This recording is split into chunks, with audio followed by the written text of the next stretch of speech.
ጌታ ለአንድ ሰው ነው የላከኝ አሉ። በኋላም አንድ መልእክት አመጡ። አሁን እየሰማችሁ ከሰዓታት በኋላ ምሽት ላይ ወይ ነገ ጠዋት በየትኛውም አጋጣሚና መንገድ ጠንቋይ ጋር ስትገቡ ጋርዳሉ የማያስገባለ። ለምንድን ነው ሲባል የኢትዮጵያ የመጨረሻ ተስፋዋ። በህይወቴ ደግሞ አማዞን ጫካ ውስጥ ነው እንደዚህ አይነት ግዙፍ ዘንዶ ማቀው። ዓለም አልቃለች። ብዙ ነገሯ እየፈራረሰ አማራጭ አታል። እችን ዓለም የሚገላግላት ለሚያገለግሉ ሰዎችና ጥሪ ያለኝ ለሚል ሶስተኛ ደግሞ ለዘማሪው በጣም መምከር የምፈልግ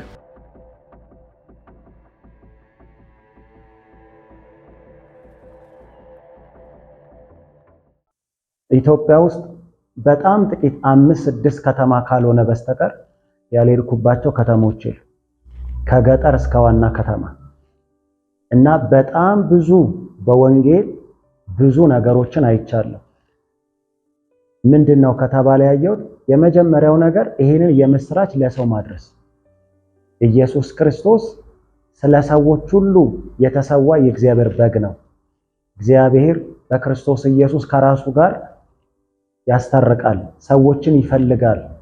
እውነትን እግዚአብሔር በሰው ልብ ውስጥ ይፈልጋል፣ ኢየሱስን ማየት ይፈልጋል የሚለውን መልእክት በሁሉ ስፍራ ላይ እንድሰብክ እግዚአብሔር ለዚህ ጥሪ ያን መረጠኝ እና እግዚአብሔር በወንጌል ውስጥ ምን አተረፈ ከተባለ በእኔ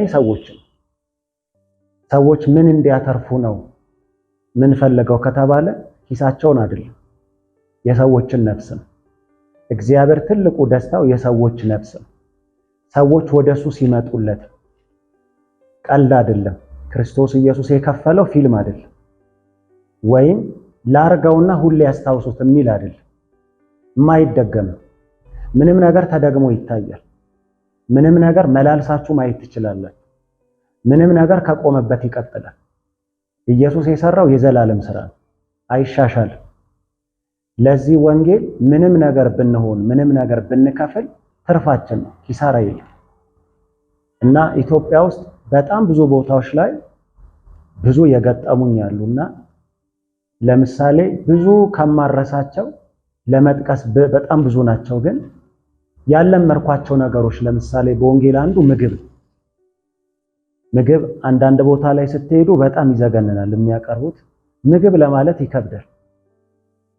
ለምሳሌ ወደ ጂንካ መስመር አካባቢ ወደዛ ያሉ አገሮች ላይ አንዱ ያየሁት ምንድነው የመጀመሪያዬ ነው። ያን እኛ እንጀራ ዳቦን የለመድነውና መጀመሪያ ሲሄድ የገጠመኝ የሚጠጡበት ቅል ሳህን የላቸው ድስት የላቸውምና በቅል ነው የሚጠቀሙት። ያ ቅል ወተት ይታለብበታል፣ የፍየል የላም ይታለብበትና አይታጠብም ዕቃው። አገሩ ከፍተኛ ሙቀት ነው ያለው፣ በጣም ከፍተኛ ሙቀት እና እዛ ቅል ላይ ዝንቦች ያርፋሉ እና በዛው ዝንቡን አያባሩ ድጋሚ ማታ ይታለብበታል። ድሮን የማቀው ጠላ ስንጠጣ ከላይ ያለ እፍ እያላችሁ የምትጠጡት ዝንቡን እንደዛ እያራችሁ ነው የምትጠጡትና ያን ካልጠጣችሁ ደግሞ መስበካችሁ አይቀበሉም፣ እንደተናቁ ነው የሚያስቡትና ማታ ወተት ትጠጣላችሁ። ጠዋት ደግሞ የቤቱ አባወራ ትንሽዬ ጊሌ የምትመስል ቢላለች፣ እሱን ሄዶ የበሬውን በአንደኛው እግር ይወጋዋል። ከወጋው በኋላ በዛው ቀን ደም ቀርቶ ይዞ ይመጣል። እሱ ቁርስ ነው።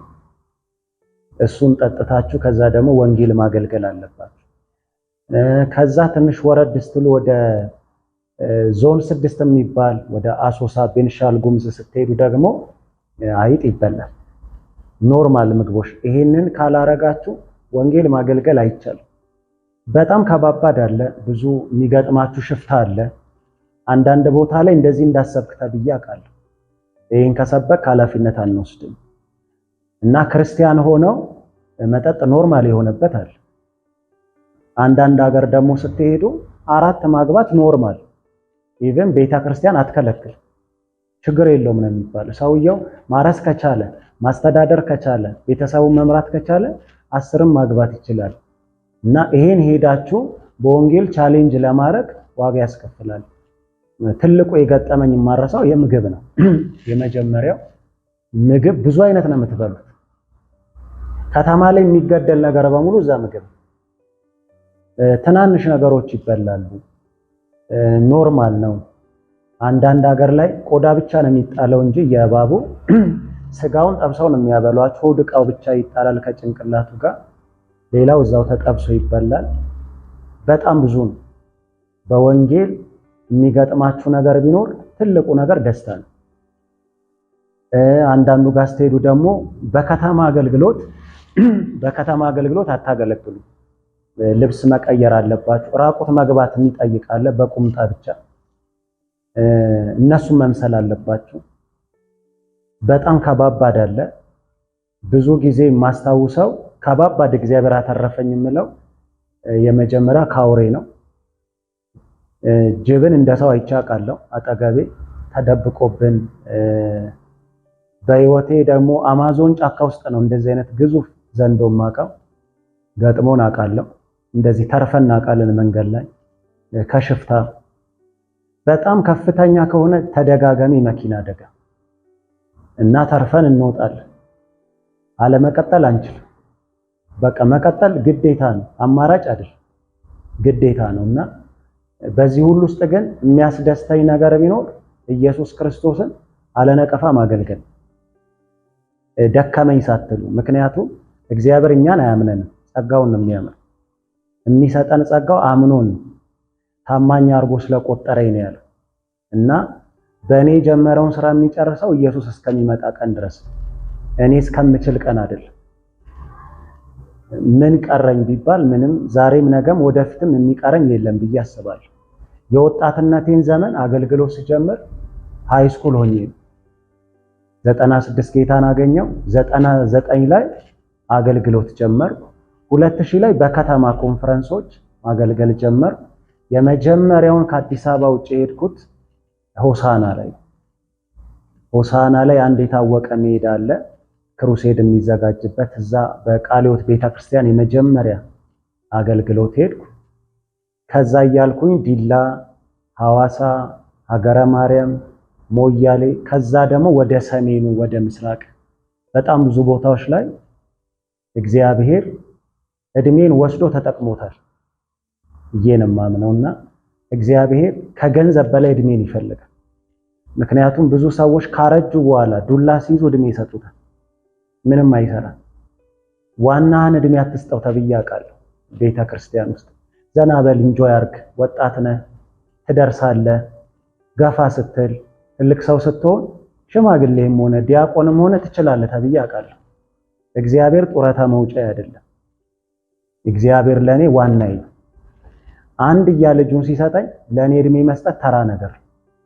ምክንያቱም አባቶቼ ጌታን ሲያገለግሉት ነፍሳቸውን አስይዘው አጥንታቸው እስኪሰበር ነፍሳቸው እስኪወጣ አገልግለውት እና ወንጌል ክብር ነው። ጌታን ካገኘሁበት ጊዜ ጀምሮ እንግዲህ 99 ጀምሮ ከ2000 ጀምሮ አሁን ኦልሞስት ወደ 17 ዓመት ጌታን እንዳገለግል ጸጋ አብዝቶልኛል። በእኔ ጥረት አይደለም። እያስተማርኩኝ አገለግል ነበር። ሁለተኛ እየሰራሁ ስራ ስሰራ ማንኛውንም ስራ የተባለ ሰርቻለሁ። ያልሰራሁበትን መቁጠር ይሻላል ከሰራሁት ይልቅ። ያልሰራሁት መካኒክነት አልሰራውም፣ ሹፌር አልሰራውም፣ ሊስትሮ አልሰራውም። ከዛ በተረፈ የጉልበት ስራ፣ የፋብሪካ ማንኛውንም ስራ እስከ ማስተማር ኮሌጅ ድረስ ሰርቻለሁና በዚሁ አጋጣሚ መናገር የምፈልገው በተለይ ቤተክርስቲያን ውስጥ ለሚያገለግሉ ሰዎችና ጥሪ ያለኝ ለሚሉ፣ ሶስተኛ ደግሞ ለዘማሪዎች በጣም መምከር የምፈልገው አገልግሎት እግዚአብሔር በቃ ስራ አቁምና ውጣ እስኪለኝ እሰራ ነበር። ለምንድን ነው ሲባል አንደኛ የምፈልገው ሸክም ሆኖ መኖር አልፈልግም። የማንም እጅ ላይ ተደግፌ ማገልገል አልፈልግም። በጣም ጌታን እወደዋለሁ፣ በጣም ማገልገል እፈልጋለሁ። ግን ሰዎች ላይ ተንጠልጥዬ መኖር አልፈልግም። ጉልበት ካለኝ፣ ጤና ካለኝ፣ ዕውቀት ካለኝ እሰራለሁ ብዬ ነው ጌታን ሳገለግል የነበረው እና ቤተክርስቲያን ውስጥ ማክሰኞ የፈውስ ፕሮግራም ነበረ። ቀኑን ሙሉ አርማታ ላይ ስንሰራ ቀን ስራ ሰርተን ማታ ማክሰኞ ሄጄ ፕሮግራም መሪ ነው። 11 ሰዓት ላይ ተጣጥቤ ሄጄ ልብስ ቀይሬ መድረክ ላይ ቆማለሁ። በደስታ መባና አስራት እሰጣለሁ። ምንም ነገር አልጠብቅም። ምክንያቱም የሚገባኝ እግዚአብሔር ሰራተኛ የእግዚአብሔር እጆች እንደታጠቡ አይደሉም። የሰራተኛ እጅ ነው ያለው።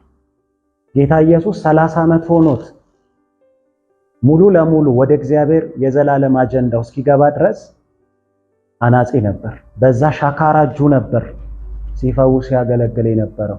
ጠንካራ ሰራተኛ ነበር ኢየሱስ። በስጋውም አይኮነንም፣ ንጹህ ሆኖ ነው የኖረው። ማንም ሰው አልበደለም።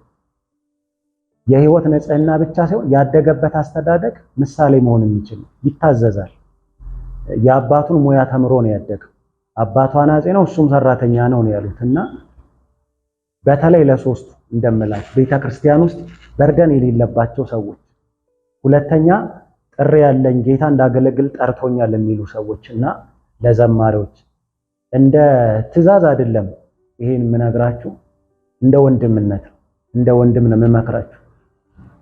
አሁን ያላችሁ ጊዜ አሁን ያላችሁን ሰዓት የማይሆን ነገር ላይ አትጨርሱ። ጉልበት የሆነ ሰዓት ላይ ያልቃል። ማንም ሰው አይከፍላችሁ። እግዚአብሔር በሰጣችሁ ጊዜና ሰዓት ሙሉ ለሙሉ የእናንተን ጊዜ እስከሚፈልግበት ጊዜ ድረስ እናንተ ስራ ላይ ቆዩ። ጫና ህይወታችሁ ላይ አታምጡ። እግዚአብሔር ጠርቷችኋል፣ እውነት ነው።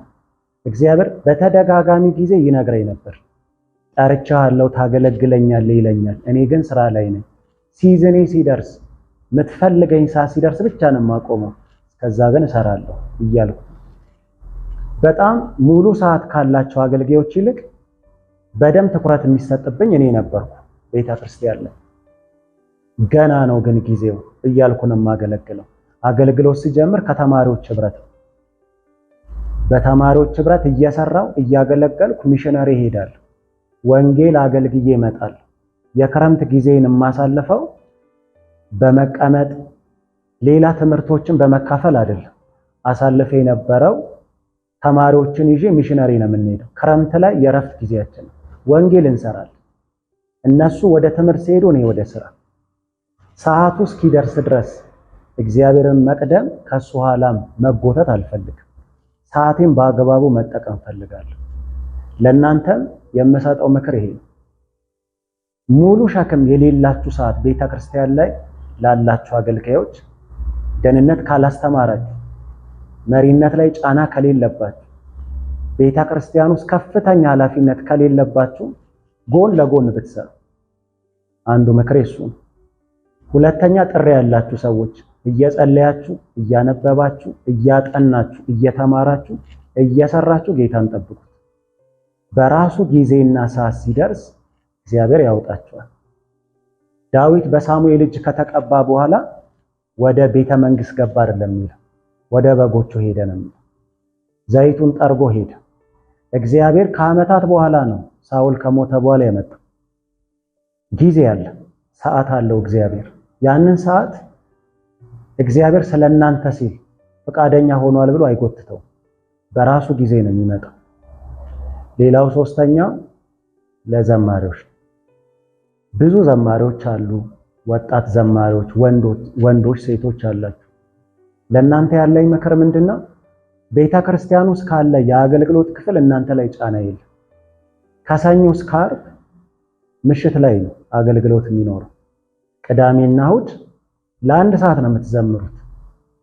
በምንም ታምር ከማንም ሰው ድጋፍ አትፈልጉ። በተቻለ መጠን ወደ ስራ ግቡ። እንድትሰሩ ነው። ሰርቶን የማገልገል የመሰለ ደስታ የለም። ይሄን የምነግራችሁ ግን ስተት ላይ ናችሁ ወይም አካሄዳችሁ ጥሩ አይደለም እያልኩ አይደለም። የምታሳልፉት የኑሮ አካሄድ አንዳንዶቻችሁ ላይ እናየዋለን። በጣም ከባድ። አንዳንዶቹ የሚበሉትን እስከማጣት፣ አንዳንዶቹ ጸጋቸውን በመጣል መጥፎ ልምምድ ውስጥ እስከመግባት። በጤነኛ ጊዜ ምን ማድረግ እንዳለባችሁ በደም ጊዜ ውሰዱ። ጫና የሌለበት ኑሮ ውስጥ እንድትገቡ። እግዚአብሔር በእኔ ዋጋ መክፈል ውስጥ አይደሰትም። በእኔ መሰቃየት ውስጥ አይዝናናም። እግዚአብሔር በጊዜና በሰዓቴ ግን እንድነቃ ይፈልጋል። የነቃ ህይወት እንዲኖረኝ ይፈልጋል። በጣም በጥንቃቄ በማስተዋል እንድትኖሩ ይሄኛው ማለት እንፈልገው። በዚሁ በአገልግሎት ጊዜ ውስጥ የገጠመኝ አንዱ ይሄ ነው። ብዙ ሰዎች በወር አንዴ ነው የሚያገለግሉት። ብዙ ሰዓታቸው የሚያልቀው ስልክ ላይ ነው፣ ፊልም ላይ ነው። ብዙ ሰዓታቸው የሚያልቀው መዝናናት ላይ ነው። በወር አንድ ቀን ብቻ አይደለም፣ ለአንድ ሰዓት ሊሆን ይችላል። 29 ቀን እያባከናችሁት። እግዚአብሔር ጥርት ያለ ነገር ይፈልጋል። ለሰው ስንሰጥም ያማረ ነገር እንዲኖረን፣ የሚበላ ነገር እንዲኖረን ይፈልጋል። በአዲስ ኪዳን ውስጥ ትልቁ ችግር ያለው ክርስቲያን ጋር አለመብሰል ነው። አለመብሰል፣ አለማደግ፣ ማቹርድ አለማድረግ፣ ለሁሉ ነገር በስሜት መኖር፣ በፍላጎት መንቀሳቀስ። በአገልግሎት ውስጥ አንዱ ያየሁት ቻሌንጅ፣ ሁለተኛ ካልኳችሁ ይሄ ነው። እግዚአብሔር ቤት ውስጥ የልጁን መልክ ማጣት፣ ማቹርድ አለማድረግ፣ አለመብሰል፣ እግዚአብሔር የሚፈልገው አይነት ሰው ሆኖ አለመገኘት። ከእግዚአብሔር ብዙ ነገር እንፈልጋለን። እግዚአብሔር ደግሞ ከኛ ይፈልጋል። ምንፈልገው ነገር ሁሉ ከኛም ይፈልገዋል። ምንም ነገር ሳታዋጡ አታገኙ። ገበሬ ካልዘራ መሬት አትሰጠው። ገበሬ ስለሆነ ብቻ በስሙ ትርፍ አያገኝ። በህይወታችሁ ውስጥ በጣም ማስተዋል አለባችሁ። ጊዜ መውሰድ፣ የምትኖሩት እድሜ፣ የምታሳልፉት ጊዜ ለትርፍ ብቻ መሆን አለበት። እግዚአብሔር በእናንተ እንዲያተርፍ፣ ሰይጣን እንዲከስር፣ እናንተ እንድትባረኩበት፣ ለብዙ ሰዎች መጽናናት እንዲሆን። ሁለተኛ ያየሁት ቻሌንጅ እሱ ነው። ብዙ አይነት ባህሪ ካለው ሰው ጋር መኖር መቻል እና በአገልግሎት ውስጥ ከብዙ ሰዎች ጋር አሪፍ ከሆናችሁ አሪፍ ሰዎችን አይደለም የምታገኙት። ሁልጊዜ ጥሩ መሆን ያለባችሁ። ጥሩ ያልሆኑ ሰዎች በህይወታችሁ ውስጥ ይመጣሉ። እነዛ ጥሩ ያልሆኑ ሰዎች የእናንተን ምንም ነገር ሊያበላሹ አይችሉም፣ እናንተ ግራውንድ እስካልሰጣችሁ ድረስ። ስለዚህ በጣም መብሰል፣ ከጌታ ጋር ጊዜ መውሰድ ያስፈልገናል። ሶስተኛ በጣም ያየሁት ነገር በአገልግሎት ውስጥ ያለው አንዱ ቻሌንጅ ራስን ለማስታወቂያ ማቅረብ። ምን ማለት ነው? እግዚአብሔር የጠራኝ ጥሪ አለ። እግዚአብሔር በጠራኝ ጥሪ ውስጥ እንዲጫወት ብቻ ነው የሚፈልገው። አንድ አሰልጣኝ የሚመርጠው ተጫዋች ለፈለገው ቦታ ላይ ብቻ ነው፣ ከዛ ውጭ አይፈልግም። አሁን በእኛ ዘመን ላይ ትልቁ ያየሁት አንዱ በአገልግሎት ቻሌንጅ እግዚአብሔር ከጠራን ውጭ ነው የምንጫወተው። እኛን ያስደስተን እንጂ ሰዎች የሚፈልጉትን ያገኙ እንጂ የኛ ደስታ ፍላጎታችንን ማርካት። አገልግሎት ሰዎችን ማስደሰት አይደለም፣ እግዚአብሔርን ደስ ማሰኘት ነው። የእግዚአብሔር ደስታ ለኛ ኃይል ነው፣ ለሰዎች ግን በረከት። ሰዎችን እያስደሰትን መኖር አንችልም። ስለዚህ ራስን ለንግድ ማቅረብ ማለት አንደኛው ያየሁት ምንድነው? ስኬል ነው። ሰዎች ራሳቸውን ያሳድጋሉ። በጌታ ቤት ባወቅኳቸው ጊዜ የነበሩ ወንድሞች በራሳቸው መንገድ የጀመሩት አገልግሎትን ወንጌላዊ በመሆን ወንጌላዊ ከመሆን ጀምረው ከዛ ጊዜው ላይ የሚያስፈልገው የትኛው ነው በሚል ራሳቸውን ወደ መጋቢነት ያሳድጉታል። ወደ መጋቢነት ካሳደጉ በኋላ ወደ ሐዋርያነት ያሳድጉታል። አንድ ሰው ብቻውን 5ቱን ኦፊስ ይሆናል። ይሄ በጣም አደገኛው አካሄድ። ምክንያቱም እግዚአብሔር እኔን ሲጠራኝ ሆኜ እንድጨርስለት የፈለገው አንድ ጨዋታ አለ። ለምሳሌ ጳውሎስ 13ቱ መጽሐፉ ላይ የጠቀሳቸው ሐዋርያ እንዲሆን የተጠራ በክርስቶስ ኢየሱስ የተመረጠ ሐዋርያ ሊሆን የተጠራ ሰውየው 35 የወንጌል አገልግሎት ዘመን ውስጥ ሐዋርያ ሆኖ ነው የጨረሰው። እግዚአብሔር ከጠራችሁ ውጭ ሌላ ነገር ላለመሆን ብቻ ነው። እግዚአብሔር የጠራችሁ ፐርፌክሽን አለ። እኔ አላሻሽለው፣ እኔ ጥሩ አላረገው። እግዚአብሔር የጠራኝ ጥሪ እዛ ውስጥ ፍጹምነት አለ። በአገልግሎት ውስጥ ብዙ አይነት ቻሌንጅ አለ፣ ብዙ አይነት ሰልፍ አለ። በዛው ልክ ደግሞ ብዙ አይነት ድል አለ። አንድ ሰሞን የክብር የሆነባችሁና አንድ ሳምንት ደግሞ የለቅሶ ሊሆን ይችላል። ምንም ነገር ሊገጥማችሁ ይችላል። እንደዘመራችሁት አንዳንድ ሰሞን ላይሆን ይችላል። አንዳንድ ሰሞን ላይ ጓዳ ውስጥ መግባት ሊሆን ይችላል። አንዳንዴ ከተማ ሁሉ ያጨበጨበላችሁ ይመስላችሁና አንዳንድ ሳምንት ላይ ደግሞ ሰው ሁሉ የተነሳባችሁ ይመስላችሁ። ይሄ የአገልግሎት ባህሪው ነው። ምክንያቱም የምንጨርሰው ክርስቶስን አይተን ነው እንጂ የሰዎችን ስሜት እየተቀበለን አይደለም። በአገልግሎት ውስጥ እግዚአብሔር የጠራችሁ እንድትጸኑ ነው። ምንም ነገር ቢቀያየር በማይቀየረው እግዚአብሔር ላይ ታምናችሁ ኑሩ። እግዚአብሔር የመጀመሪያ ብቻ አይደለም፣ የመጨረሻ ነው። እግዚአብሔር አማራጭ አይደለም፣ እግዚአብሔር ምርጫ ነው። እግዚአብሔር የሚወዳደር አይደለም፣ እግዚአብሔር ብቸኛ ነው።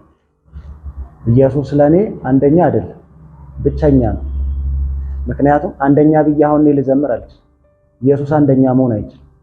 ኃይሌ አንደኛ የሚወጣው ቮልቴር ጋር ስላለው ወርቅ ስለሚበላ ብርም ይበላል።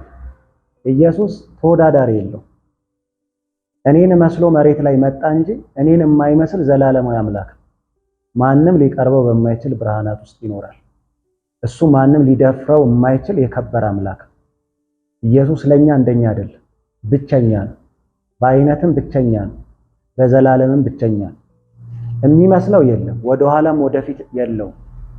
ኢየሱስ ለኛ ምርጫችን። ከኢየሱስ ውጭ ደስታም ከኢየሱስ ውጭም ሰላም የለም።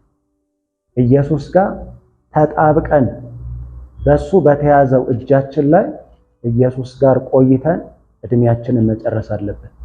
ዓለም አልቃለች፣ ብዙ ነገሯ እየፈራረሰ አማራጭ አታለች። እችን ዓለም የሚገላግላት የጌታ የኢየሱስ መምጣት ብቻ ነው። ኢየሱስ ካልመጣ ሰላም የለም።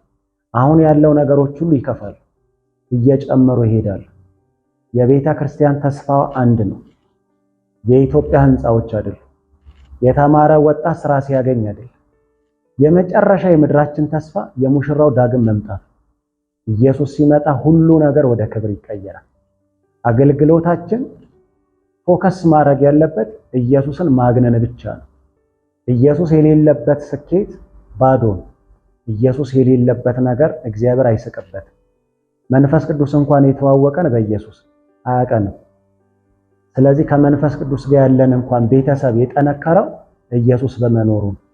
የእግዚአብሔር አይኖች እኛ ላይ የሆነው በጌታ ኢየሱስ ምክንያት። ስለዚህ ያለኝ ነገር ምንድነው? በአገልግሎት ውስጥ እነዚህ ነገሮች አሉ። ሁልጊዜ ኢየሱስ ቀዳሚ መሆን አለበት። ስንጨርስ ተጠቅልሎ ክብሩ ለኢየሱስ መሆን ያለበት። በምታሳልፉበት በየትኛውም የአገልግሎት መስክ ውስጥ ልላችሁ የምፈልገው ነገር ጽኑ ነው። በቃ በእምነት ጽኑ ነው። አማራጭ የለንም። ከኛ በፊት ከነበሩ ሰዎች በላይ የሚደርስብን ነገር የለም። እነሱ ፊት ለፊት የተጋፈጠ መከራ ነው የመጣው። እኛ ጋር ምናልባት የጊዜ የገንዘብ የጉልበት ሊሆን ይችላል የምንጠየቀው። እሱ ደግሞ አይከብደንም። ክርስትና ልብ ይፈልጋል፣ መሰጠት ይፈልጋል። የተሰጠንለት ነገር መልሶ ይከፍለናል። ኢየሱስ የዘላለም ደሞዛችን፣ እግዚአብሔር የሰጠን ነፃ ስጦታ ነው። አናፍርበት። ጌታን በማገልገል ደስታ ነው ያለው፣ ውርደት የለም። የተዋረድን ቢመስለን ምንጽራቸውን እስኪቀይሩ ድረስ። ምክንያቱም በጥቁር ምንጽር ሰማያዊ ሱፍ እንደማይታይ ሁሉ ኢየሱስ ለኛ ነው የሚገባል፣ ለሌላ ሰው አይገባው። ኢየሱስን ለማወቅ በኢየሱስ መሆን ይጠይቃል። ስለዚህ ብዙ ክርስቲያን ዓለም በምትሰጠው አስተያየት መደናገር የለበትም። በተቻለ መጠን በዚሁ ማንሳት የምፈልገው በተለይ ወንጌል ለመስራት እንዳሁን ጊዜ ምቹ ጊዜ የለም። ሶሻል ሚዲያው እጃችን ላይ ሚሊዮኖች ጋር አንድ ጽሑፍ ይደርሳል። በተለይ የምንለብሳቸው፣ የምናወራቸው፣ የምናረጋቸው ነገሮች በሙሉ እንድንታይበት ሳይሆን እንዲታይበት ብናረግ፣ ኢየሱስ እንዲታይ ብናረግ። ልብስ ያወራል ታውቃላችሁ። አንድን ሰው ማወቅ ከፈለክ ንግግሩንና አለባበሱን ተመልከት ይባላል። ንግግራችን ኢየሱስን ሰዎች እንዲጓጉለት እንዲያገኙት፣ አለባበሳችን እሱን እንዲያደምቅ። እኔ የተመቸኝን ነገር በማድረግ ኢየሱስን ሰዎች አይተዋወቁት። የክርስትናው አንዱ ክብር መሞት ነው። እኛ ሞተን እሱ ሲኖር፣ እሱ በእኛ እንዲከብር እኛ መሞት አለብን። ሁለት ሰዎች ጌታ መሆን አይችሉም። አንዱ ባሪያ ነው የሚሆነው። እኛ እንደ ባሪያ ስንኖር፣ እሱ ደግሞ እንደ ንጉሥ እኛ ላይ ይከብራል። ስለዚህ እግዚአብሔር የሰጠንን በዚህ ዘመን ያለውን የወንጌል ስራ፣ እጃችን ላይ ያለውን ስልክ፣ ያለንን አማራጭ በሙሉ ክርስቶስ ኢየሱስ ሰዎች እንዲተዋወቁበት ማድረግ አለብን። ይሄን ነው የምለው። የቤተ ክርስቲያን የመጨረሻ ተስፋዋ አሁን ያነሳሁት፣ ቤተ ክርስቲያን ከዚህ በኋላ የሚያስፈልጋት አንድ ነው። የመንፈስ ቅዱስ ኃይል ዘወትር ያስፈልገናል። የጌታችን የኢየሱስ ክርስቶስ መምጣት ግን የመጨረሻ አማራጫችን ነው። ኢየሱስ መምጣት አለበት። ኢየሱስ እንዲመጣ ምን ማድረግ አለብን ከተባለ፣ ኢየሱስ የሚመጣው ጦርነት ሲሆን፣ ረሃብ ሲሆን፣ ህዝብ በመንግስት ላይ ሲነሳ፣ መንግስት በህዝብ ላይ ሲነሳ ጌታችን ኢየሱስ ክርስቶስ አይመጣም። ማቴዎስ ምዕራፍ 24 ላይ የነገረን የመምጣት ምልክቱ ምንድነው? መቼ ትመጣለህ ሳይሆን የመምጣት ምልክቱ ምንድነው? መቼስ ነው ቀኑ የሚሆነው ብለው በጠየቁት ጊዜ ኢየሱስ የመለሰላቸው መልስ ሶስት ነገር ነው። አንደኛው በተለያየ ስፍራ ላይ ረሃብ፣ ጦርነት፣ ስደት፣ ህዝብ በመንግስት ላይ ቸነፈር፣ ስደት ይሆናል አለ። ይሄ ሲሆን ግን ያለን ምንድነው? ጊዜው ገና ነው፣ የሰው ልጅ አይመጣም፣ ጊዜው ገና ነው ያለ። ሁለተኛው የጌታችን የኢየሱስ ክርስቶስ መምጣት ሁለተኛው ምልክት ሐሰተኛ አስተማሪዎችና ሐሰተኛ ነቢያት በየስፍራ ሁሉ ይነሳሉ። ይሄ ሲሆን ግን ንቁ፣ ጊዜው ገና ነው ብሎ ነው ያለው። እነዚህ ሁሉ ሲሆኑ ጌታችንና መድኃኒታችን ኢየሱስ ክርስቶስ አይመጣም። አሁን ዓለማችን ላይ ብዙ ጦርነት አለ፣ ብዙ መሬት መንቀጥቀጥ አለ፣ ብዙ አመጽ አለ።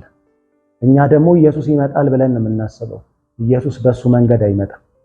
አልመጣም ገና ነው ያለ። መቼ ነው የምትመጣው ሲባል ሶስተኛውን የነገረን ምንድነው? ይሄ የመንግስት ወንጌል ከፀሐይ መውጫ እስከ ፀሐይ መጥለቂያ በምድር ሁሉ ስፋትና ርዝመት ይሰበካል፣ ያኔ መጨረሻ ይሆናል ብሎናል። ጌታችን ኢየሱስ ክርስቶስ የሚመጣው ይሄ መንግስት ወንጌል በመላው ዓለም ላይ በሰው ልጆች ጫፍ ድረስ ሰው እስከሚኖርበት ድረስ በሰው ጆሮ ስናደርስ ሙሽራው ከሰማይ ይመጣል።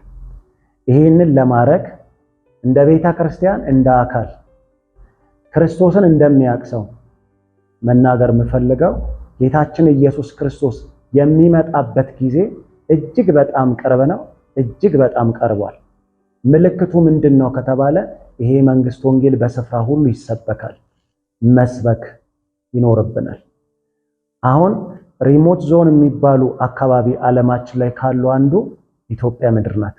ብዙ ወንጌል የማይሰራባት ብዙ አማኝ የሌለባት ሀገር እሷ ናት እና በተለይ አዲስ አበባን ብቻ ባነሳላችሁ አዲስ አበባ እኔ እስከማውቀው ድረስ ያለው ዳታ 7% ኦልሞስት ስንት መቶ ሺህ የሚለውን እናንተ ታዩታላችሁ። ምናልባት ወደ 1 ሚሊዮን ገና እንጠጋለን። ገና ግን አልደረስም። ይሄ ሁሉ ህዝብ ከየት መጥቶ ነው ከተባለ አንደኛ የተለያዩ ፕሮግራሞች ኦኬዥን ሲኖር ከቅርብ ከተሞች ሰዎች ይመጣሉ ለመካፈል። ሁለተኛ አንድ ጉባኤ ያለ ሰው ወደ ሌላ ቸርች ይገለበጣል። የአማኞች ፍልሰት ነው ያለ፣ የሚድን ሰው አይደለም ያለ። ወንጌል ሰዎችን ካላዳነ ማራናታ ጥሪ ብቻ ነው የሚሆነው። ኢየሱስ እንዲመጣ ትልቁ መፍትሄው ያለው ቁልፉ እኛ እጅ ላይ። ሰዎች መዳን አለባቸው። ሰዎችን የሚያድነው መንፈስ ቅዱስ። የኛ ድርሻ መናገር ነው። ለመናገር ደግሞ ኃይል ያስፈልገናል። ኃይል ሊሰጠን ደግሞ ሳይነቅፍ በልግስና የሚሰጠውን እግዚአብሔርን መለመን ነው። እግዚአብሔር ደግሞ ይሰጣል። እግዚአብሔር ከልካይ አይደለም፣ ሰጪ ስለሆነ ነው ልጁን የሰጠን። ልጁን ደግሞ በእኛ ሊገልጥ ይወዳል እና ሁላችንም ለዚህ መስዋዕት መሆን አለብን። ጊዜ ብቻ አይደለም፣ ነፍስም ያስጠይቅ ከሆነ መልሰን ስለምናገኘው በሙሽራው መገለጥ እኛም አብረን ነው ስለምንከብር መሆን ያለብንን ሁሉ መሆን አለብን። ማድረግ ያለብንን ሁሉ ማድረግ አለብን። ጊዜው የወንጌል ብቻ አይደለም፣ የጌታችን የኢየሱስ ክርስቶስ መምጫ ጊዜ ነው። ይሄ እንዲሆን መሄድ አለብን። እግራችን፣ ሐሳባችን፣ ሁሉ ነገራችን መሄድ አለበት እና አዲስ አበባ ላይ አንዳንድ ቦታዎች ላይ ያልተነኩዋሉ፣ በጣም ያልተደፈሩ ቤተክርስቲያን የሌለባቸው ስፍራዎች ላይ በዚሁ አጋጣሚ ወንጌል እንድትሰብኩ ቤተክርስቲያን ተከላ ውስጥ እንድትገቡ ራእይ ያላችሁ፣ ጸሎት ላይ ያላችሁ ወይም አንድ አካባቢ ላይ የተከማቻችሁ ሰዎች እንደ መልእክት ቢሆን እንደ ወንድም ለእናንተ ማስተላልፈው ያልተደፈሩ ቦታዎች አሉ። ለምሳሌ አዲስ አበባ ሪሞት ዞን የሚባሉ ቦታዎች አሉ። በጣም ከባባድ ቦታዎች፣ ብዙ ዱርዬ የሚባል የሚያፈሩ ቦታዎች፣ ሰው የማይገባባቸው ቦታዎች የሚባሉ አሉ።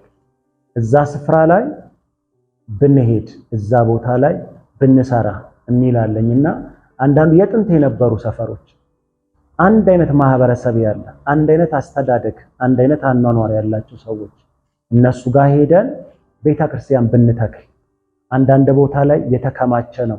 አንዳንድ ቦታ ላይ በአንድ ህንፃ ላይ 8 ፍሎር ላይ 8 ቤተክርስቲያኖች እንሆናለንና በጣም ያስጨንቃል። ምክንያቱም በተመሳሳይ ቀን ተመሳሳይ ፕሮግራም ነው የምናደርገው። እንደሱ ከሚሆን እነዚህ ቦታዎች ላይ ብንሄድ ወንጌልን ብንሰራ የቀና ልብ ቢኖረን ለእግዚአብሔር መንግስት ብናዋጣ እግዚአብሔር አክሊልን ይሰጠናል። ወንጌል ጊዜው ብቻ ሳይሆን የጌታችን የኢየሱስ ክርስቶስ መምጫ ጊዜ ነው። እነዚህ ቦታዎች ላይ ብንሰራ አንድ ልብ ቢኖረን መስማማት ብንችል፣ ምክንያቱም ሁለት ሰዎች ረዥም መንገድ መሄድ የሚችሉት አንድ ሐሳብ ሲኖራቸው እንጂ 4 እግር ሲኖራቸው አይደለም። ማንም ሰው ዛፍ ላይ የሚወጣው በእጅና በእግር አይደለም፣ የሚወጣው በጥበብ። እግዚአብሔር ጸጋ ይሰጣል። በጥበብ መቀጠል እንድንችል ግን መለመን አለብን። አሁን ቤተክርስቲያን አንድ ብትሆን ወንድሞች እህቶች በጋራ ቢስማሙ ስራው በጣም ሰፊ ነው፣ የሚድነው ሰፊ ነው። አንድ ልብ ነበራቸው፣ አንድ መንፈስ ነበራቸው ይልና አንዲትም ነፍስ ነበረቻቸው ይላል ሐዋርያት ሥራ ምዕራፍ 4 ላይ። ስለዚህ የቀድሞዋ ቤተክርስቲያን ጉልበቷ የሚገለጠው ጸጋ ብቻ አይደለም።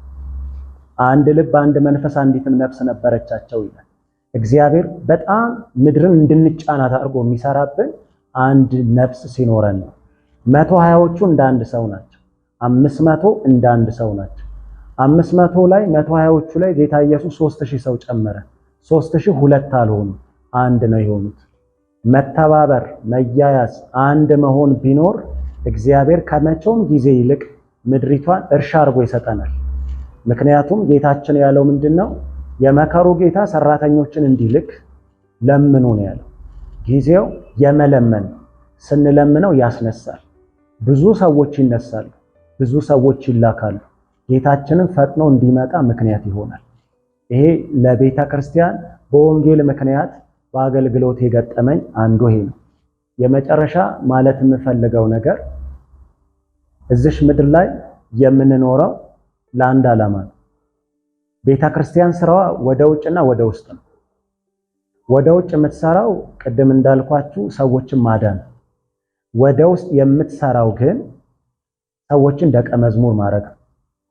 ደቀ መዝሙር አሁን በእኛ ቤተ ክርስቲያን ሰዎች በቀን በጠዋት በከሰዓት በተለያየ ክፍል ሰዎች ይማራሉ። በሚችሉት ሰዓትና ጊዜ ፋውንዴሽን ደቀ መዝሙር ትምህርት ይማራሉ። ትምህርቱ እስኪመረቁ ድረስ አይደለም የሚማሩት፣ የጌታችን የኢየሱስ ክርስቶስ ደቀ መዝሙር ሆነው እድሜያቸው እንዲጨርሱ ነው።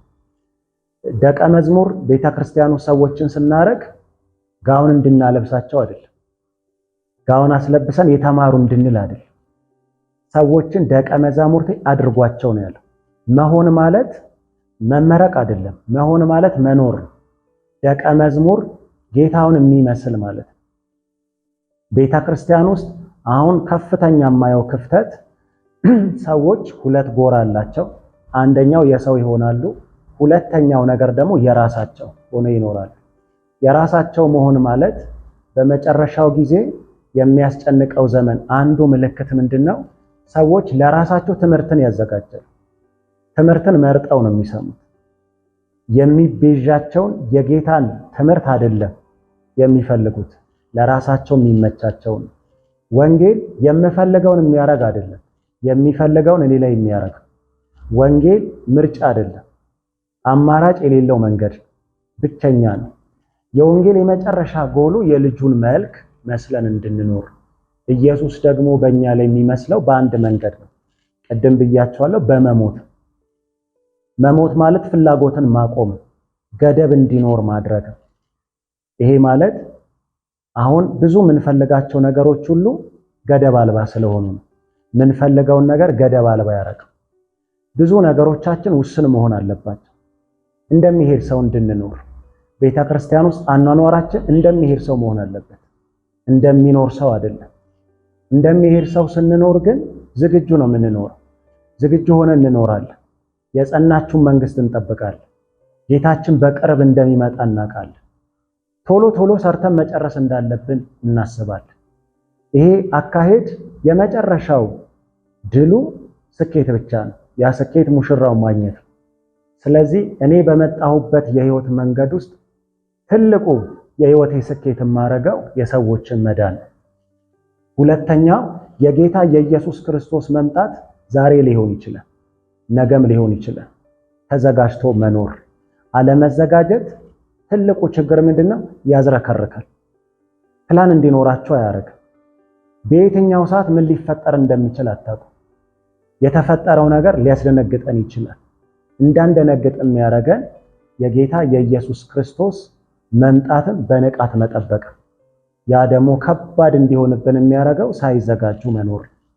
ባየኋቸው በዞርኩባቸው ከተሞች ኢትዮጵያ ውስጥ ብቻ በዞርኩባቸው ባየኋቸው ከተሞች ያየው ትልቁ ችግር ምንድን ነው ከተባለ የማይዘጋጅ ሰው ማገልገል።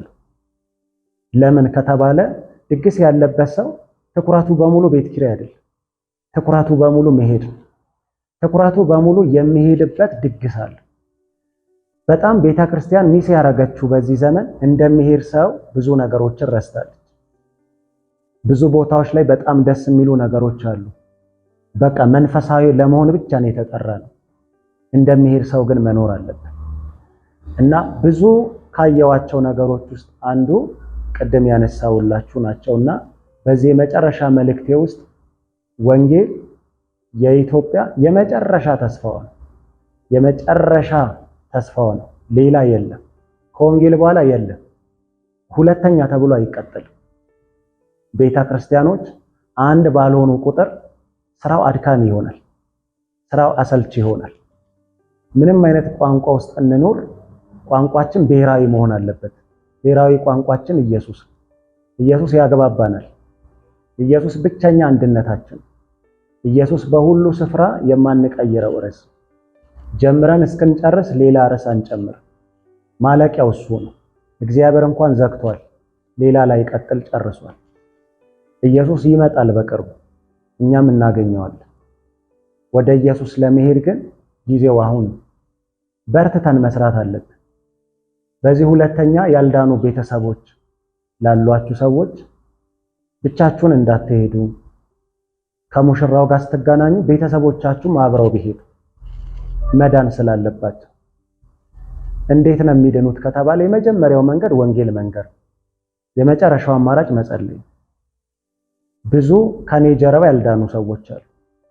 ከብዙዎቻችሁም ጀርባ ያልዳኑ ሰዎች አሉ። የሁላችንም ጥያቄ እዛ ቤት ውስጥ ሆነ የሚያሰጋን ምንድነው? ብሞትስ ነው። ብሞትስ የሁሉ ሰው ጥያቄ።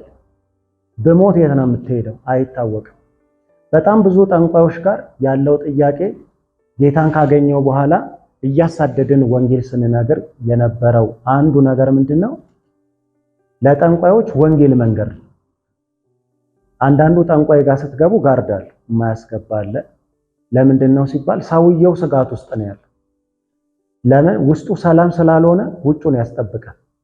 የውስጡን ሰላም የሚጠብቅለት የለም። እና የመጀመሪያ የኔ ጥያቄ የነበረው ብትሞት የት ነው የምትሄደው? ይሄ ጥያቄ የዘላለም ጥያቄ ነው። ጌታ ኢየሱስ ሁልጊዜ ያነሳ የነበረው ይሄ ነው። ከሞት በኋላ ብሎ ነው የሚያነሳው። ከማንቀላፋት በኋላ መጨረሻ አለ። ይሄንን ለምትሰሙ በሙሉ መናገር እንፈልገው። አሁን እየሰማችሁ ከሰዓታት በኋላ ምሽት ላይ ወይ ነገ ጠዋት በየትኛውም አጋጣሚና መንገድ ማንቀላፋት አለ፣ መሞት አለ።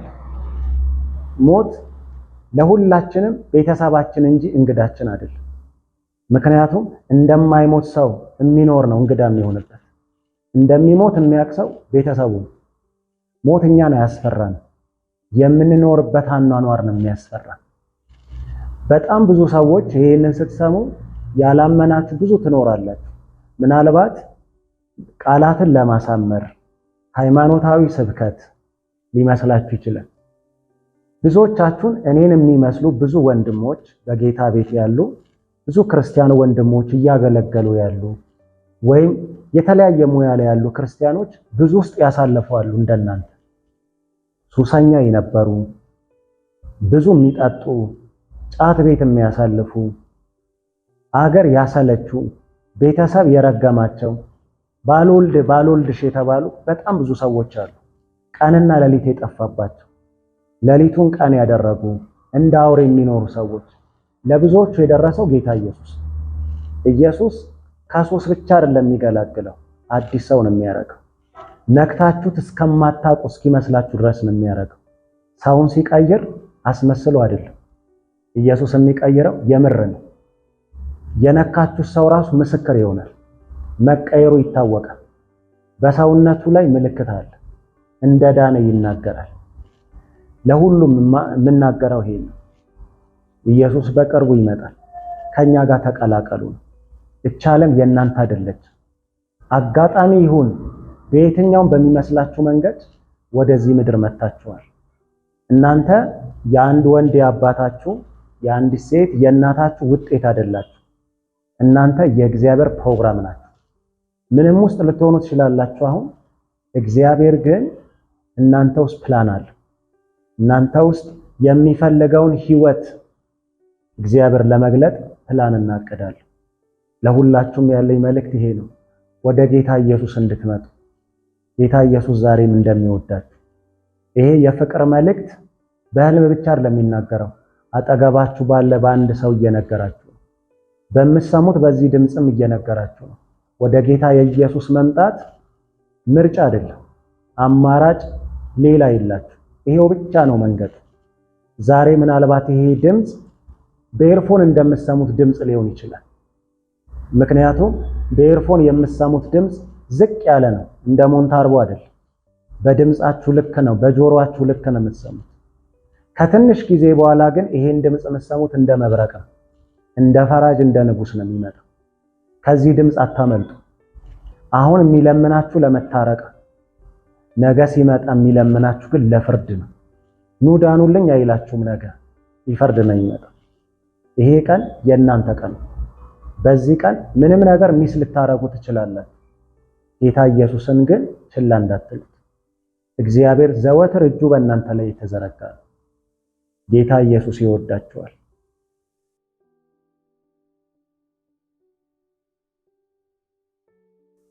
በሕይወቴ ውስጥ የተለየ መነካት የነበረኝ ጌታ ኢየሱስን ሳገኝ 1996 የፋሲካ ዋዜማ ማለት ከዛ ጊዜ ጀምሮ ትልቁ ለኔ መነካት ጌታ ኢየሱስን መስቀል ላይ ማየት።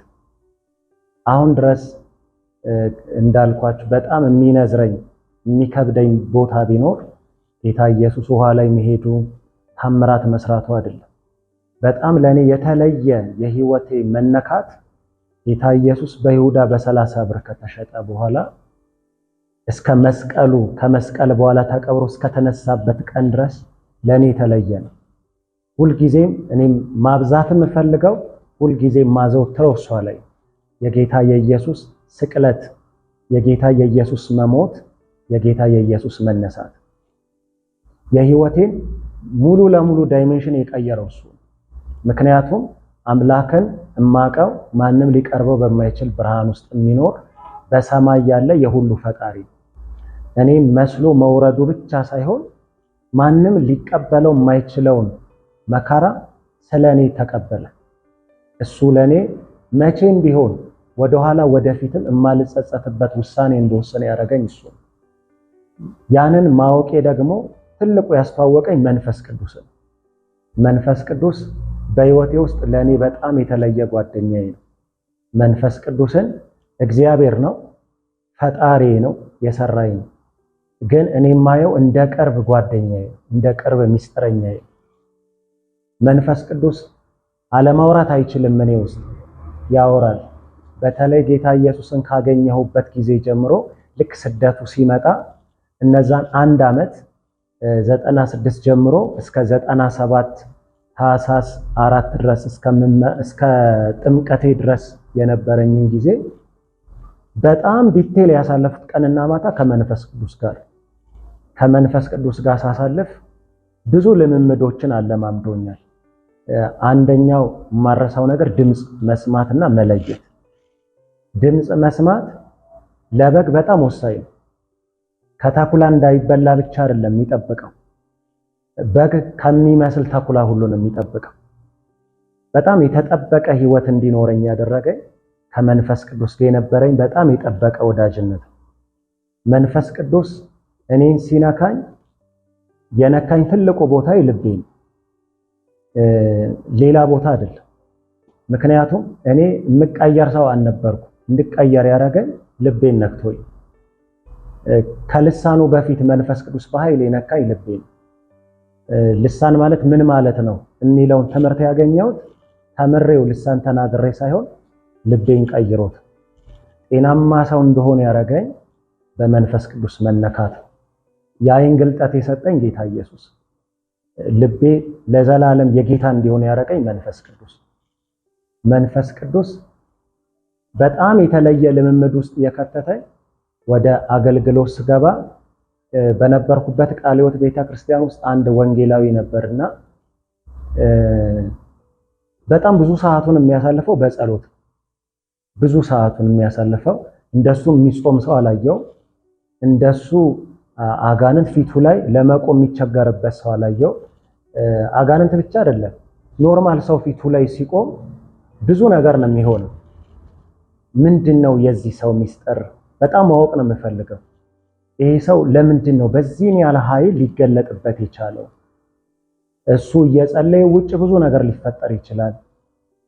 በጣም ድምጽ መስማትን ለመጀመሪያ ጊዜ ከራሴ በኋላ ያንን ድምጽ እየተለማመድኩ እንዳድርግ ያደረገኝ ያ ሰው እና በጣም በጸሎት እንደማሳልፍ ነግሬያቸዋለሁና በጸሎት ሳሳልፍ እሱም ጸሎት ይወዳል።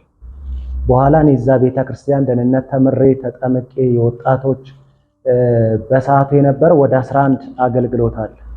ከዛ ውስጥ 11ዱ አንደኛው አገልግሎት የሽምግልና እዛ ውስጥ ብቻ ነው ያልገባሁት እንጂ ሁሉንም አገልግሎት ውስጥ ገብቻለሁ። ቤተክርስቲያን ውስጥ ያሉ አገልግሎት እዛ ውስጥ አገለግል እሱ መጣና እሱ የመጣው ሊያገለግል መጣ። በጓደኛው ተጋብዞ ነው አገልግሎ ከሄደ በኋላ ወደዱት ቤተክርስቲያን ላይ። ስለዚህ እዛው እንዲቀር ፈለጉ። እዛው ቀረ፣ አገልግሎት ጀመረ። ሲመጣ እኔን ያገኘኛል። ብዙ ሰዓት እጸልያለሁ። ብዙ ሰዓቴን የማሳልፈው በማንበብና በመጸለይ ብቻ ነው። ቦታው አይመችም። አሸዋ ላይ ነው የምንጸልየው። እዛ አግዳሚ ወንበር ላይ ነው የምተኛው ብዙ ዓመታት እና ብዙ ዋጋ መክፈልን የለመድኩትና መለውጥን መራብ የመጀመሪያ ያየሁት በሱ ነውና አብረን እንጸልያለን፣ ይጸልይልኛል፣ እኔም እጸልያለሁ እና የተለየ መነካት እንዳያረገኝ መንፈስ ቅዱስ የአገልግሎት ልምምድ በሱ ነው። እሱ ምንድነው? ድምጽ እንሰማለን ስንጸልይ። እዛ ጉባኤ ውስጥ የነበረ ሰው በተለይ ድምጽ ሲሰማ ራእይ ሲያይ የሚያደርገው ምንድነው? በቀጥታ ሄድና ለሱ ነው የምንነግረው። እንደዚህ ራእይ አይቻለሁ ብለን ስንነግረው በቀጥታ እሱ እዛው እየጸለይን እያለ ከመንፈስ ቅዱስ ጋር ያወራበታል። እውነት ነው ያ መልእክት ከጌታ ነው ካለ ይነግረናል እንጂ ብድግ ብለን ተነስተን እንዲህ አይነት መልእክት አለን የሚባለውን አካሄድ አልለመድንም። እና እሱ የሚነግረን ትክክል ነው በል ተናገር ይለናል እና የበለጠ ድፍረት ይሰጠናል። ምክንያቱም ከኛ የተሻለ ማቹርድ ያደረገ ሰው እኛ መሃል አለ። ያንን ድምጽ ትክክል ካልሆነ የሰማነው ድምጽ ከጌታ ካልሆነ ከጌታ አይደለም ይለናል። ለምንድን ነው ከጌታ ይሄ ድምጽ ሊሆን ያልቻለው? እንዴት ልክ ያልሆነ ድምጽ ሰማው ብለን ጸሎት ውስጥ ነው የምንገባው። የተለየ ከጌታ ጋር ልምምድ እንዲኖረኝ ያረገ ካልኳችሁ ከስደቱ በኋላ ከሱ ጋር የነበረኝ ጊዜ ነው። ከሱ ጋር ከ10 ዓመት በላይ ነው የቆየ ነው። ግፋቤል ከ11 12 ዓመት አካባቢ ይሆናል። በጣም ብዙ ነገሮችን ከሱ ተምሬያለሁ። ምክንያቱም የመጀመሪያ ኮች ያስፈልጋል። ጌታ ኢየሱስ በመንፈስ ቅዱስ አማካኝነት ነው ይሄን የሚያረጋው። የተለየ ኢንካውንተር እንዲያገኘኝ ያረጋው፣ ህይወቴ እንዲቀየርበት ምክንያት ያረጋው ከሱ ጋር ያሳለፍኳቸው ጊዜዎች ነው። እና ሁሌ ሳስብ ኤልያስ እና ኤልሳን ሁልጊዜ እሱን ነው የማስበው። ምክንያቱም ተለያይተን አናውቅም። ብዙ ጊዜያችን አብረን ነው የምናሳልፈው። ቤተክርስቲያን ውስጥ ዴሊቨረንስን ሪል የእውነት ያየሁት በሱ ነው። ትክክለኛ የቅድስና አቋምን በሱ ነው ያየሁት። በጣም ሲሪየስ ነው። ለጌታ በጣም ይቀናል። መንፈሳዊ ነገር ላይ ብዙ ነገሮቹ ሲሪየስ ናቸው። እና ሁሌ ማንን መምሰል ትፈልጋለህ ብባል እንደሱ መጸለይ፣ እንደሱ አይነት አገልግሎት ማገልገል ነው። እና የሆነ ቀን ሌሊት ላይ ጌታ መልእክት ነገረው ስለኔ። እና ያ የነገረው መልእክት ምንድነው? እግዚአብሔር በጣም ሲሪየስ ለሆነ ጉዳይ እንደሚፈልገኝ። በጣም ረጅም ሰዓት ነው ያወራኝ። በዚህ ጉዳይ በጣም ጊዜ እንደወስድ ቸርች ውስጥ ከነበሩ ሰዎች የተለየ ትኩረት እኔ ላይ እንደሚያደርግ ለዛም አገልግሎት የሚደክመው ለዛ ፍሬ እንደሆነ ያን ነገረኝ። የሆነ ቀን ላይ ኮንፈረንስ ተዘጋጀ። እዛ ኮንፈረንስ ላይ አሁን በህይወት የሉ አንድ የህብረት አምባ ቃለ ሕይወት ፓስተር አሉና እሳቸው ተጋበዙ። እሳቸው ሲመጡ ጌታ ለአንድ ሰው ነው የላከኝ አሉ። በኋላም አንድ መልእክት አመጡ። በዚህ ዘመን ላይ ጳውሎስ ምድር ላይ እንደሌለ አውቃለሁ። ብዙ ሰዎች በህይወት የሌሉ አሉ፣ ነገር ግን በጌታ እቅፍ ናቸው። ለዚህ ዘመን የሚሆን ግን አንድ ሰው እንዳለ ጌታ ነግሮኝ ነው የመጣሁት። ለዚሽ ምድር ብዙ ከጌታ የተላከውን ስራ የሚሰራ አንድ ሰው አለኝ፣ ለዛ ሰው መጸለይ ይፈልጋለሁ ብለው እኔም ማቃቸውን ብዙ ነገሮች ነገሩኝ። ፓስተር ጎሳይ በኋላ ጸለዩልኝ። የነበርኩበትን ሰዓት አላቀው፣ ምን እንደሆንኩ አላቀው። ለሰዓታት ራሴን ስቼ መተኛቴን አውቃለሁ። ከዛ ቀን በኋላ ግን መጀመሪያ ከነበረኝ ይልቅ የተለየ ነገር ውስጥ ገባው። ፎከሴ በሙሉ ወንጌል ሆነ። ከጌታ ኢየሱስ በኋላ የህይወቴ እንደተለየ መነካት የማየው ጳውሎስ ነው። በጣም ስለማን ብታወራ ደስ ይላል ብባል ስለ ጳውሎስ። ጳውሎስን እንደወደው ወይም የተለየ ትኩረት እንዲኖረኝ እሱ ላይ ያደረገኝ ምንድነው? ለጌታ ብቻ የኖረ ሰው መሆኑ ነው፣ ሌላ አይደለም። በሱ የተሰራው ስራ ሳይሆን ለጌታ ብቻ የኖረ በዛ 35 ዓመት ደማስቆን አይረሳት። ሁሌ ፍርድ ቤት ሲቆም የሚያነሳው ደማስቆ ነው። ወንጌል ለመናገር አፉን ሲከፍት የሚያወራው ደማስቆ ነው። እማረሳው አንድ ቀን አለኝ የኔ ደማስቆ፣ ጌታ ኢየሱስ መስቀል ላይ የሞተበት ቀን። ያንን ዘወትር እንዳስብ ያደረገኝ እዛ ፕሮግራም ላይ የተዘጋጀው የመንፈስ ቅዱስ በኃይል መነካት። ከዛ ቀን በኋላ ብዙ ነገሬን የቀየረው አገልግሎቴን፣ ጸሎቴን፣ ብዙ ነገሬን ለውጦታል። የአይኔ የመከፈት ቀን ብዬ ነው የማስበውና የዛን ቀን ለኔ የተለየ ቀን ነው። እስከ ዛሬ ብቻ አይደለም ለሚቀጥለው ወደፊትም የተለየ ዘመን እንዲኖረኝ የሚያደርገኝ እሱ ነውና እሱ ለኔ የማረሳው ቀን ነው። በዚሁ አጋጣሚ ማመስገን የምፈልጋቸው ሰዎች በብዙ አይነት ቻሌንጅ ውስጥ በማልፍበት ጊዜ የስጋ ቤተሰቦች የሆኑትን በጣም በብዙ የረዱኝ ያገዙኝ እነሱ ናቸው። ሁለተኛ ቤተክርስቲያኔን ያደኩባት ቃለ ሕይወት ቤተክርስቲያን መሪዎቿን፣ አገልጋዮቿን ማመስገን እፈልጋለሁ። አሁን ላለሁበትም ነገር በዙሪያዬ ላሉ በሙሉ ቤተሰቦች ከልብ ነው የማመሰግነው። አገልጋዮችን፣ አብረውኝ የሚሰሩ የሚያገለግሉትን ብዙ ቤተሰብ አለኝ። አሁን ላይ ብዙ የቴሌግራም ብዙ ቤተሰብ አለን፣ የፌስቡክ ብዙ ቤተሰብ አለን። መሬት ላይ ያለች አካል የለበሰች ቤተክርስቲያን ብዙ ቤተሰብ አለ። እነሱን ሁሉ ማመስገን እፈልጋለሁ። ስደክም አብራችሁኝ ለነበራችሁ፣ በብዙ የህይወቴ ፈተና ውስጥ አብራችሁኝ ለቆማችሁ በሙሉ ከልብ ነው የማመሰግነው። ጌታ ኢየሱስ እስኪመጣ በጀመርነው አቅም ሳይሆን በተሻለ ጉልበት ደግሞ እንቀጥላለን። ለሁላችሁም የእግዚአብሔር ጸጋ ይብዛ። ተባረኩ።